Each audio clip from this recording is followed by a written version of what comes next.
Hello, আসসালামু আলাইকুম। সবাই কেমন আছেন? আলহামদুলিল্লাহ, আমি ভালো আছি। তা এখন যাইতেছি বাকেলা। মানে সৌদি আরব এটা বাকেলা বলে। এটা বাংলাদেশের দোকান বা বাজার একটা কিছু বলে। এটা দোকানে বলে, কেউ বলে বাকেলা বলে। আমরা বাকেলা বলি এখানে, সৌদিয়ানরা বাকেলে বলে। এই বাকেলার দিকে যাইতেছি।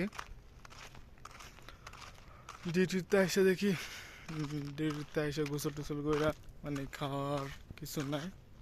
বাকালে যায় কিছু কিনতে যাইতেছি। আর ফিলিপিনি তারা সবাই গেছে গাইয়াতে তাদের বাসায় হলো অনেকটা দূরে, এখান থেকে 3 কিলো এদিকে গেছে। তার এদিকে পাকিস্তানি বাইরে এদিকে যাইতেছে, ওদিক থেকে আসছে।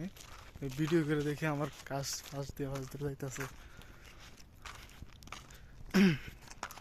তো হইলে সামনে আমাদের বাকালা।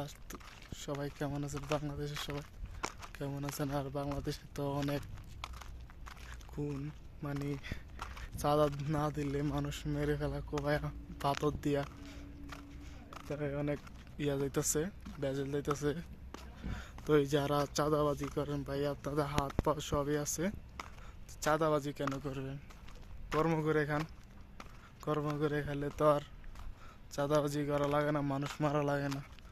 বেটা কষ্ট করে দোকানটা চালা আর মাল টাল বিক্রি করে, এখান থেকে অল্প কিছু টাকা লাভ হয়। এখান থেকে যদি আপনাদের চাঁদা দিয়া দেয়, তো বেটা বেটা চলবে কীভাবে? বেটা দোকান চলবে কীভাবে? বেটা সংসার চালাবে কীভাবে? তো এই চাঁদাবাজি না করে ভাই কর্ম করে খান।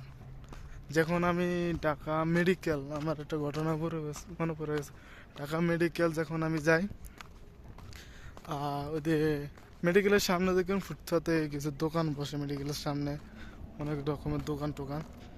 চাঁদা দেয় না দেখে দোকানের আসলে সব কিছু ব্যাংকে ফেলেছে। ফোলার এমন মারা মারছে বিএমপির, মানে যাই হোক, মানে ফোলার এমন মারা মারছে, ফোলার অবস্থা পুরো খারাপ করে ফেলছে, বুঝছেন? ফোলার অবস্থা পুরোই খারাপ বানাচ্ছে। তো চাঁদাবাজি না করে কর্ম করে খাও। চাঁদাবাজি কি জন্য করবা? কি জন্য চাঁদাবাজি করবা? তো যারা চাঁদাবাজি করবে তাদেরকে ধরে শুধু পিটাবে, ধরে শুধু পিটাবে। তো সবাই ভালো থাকবেন।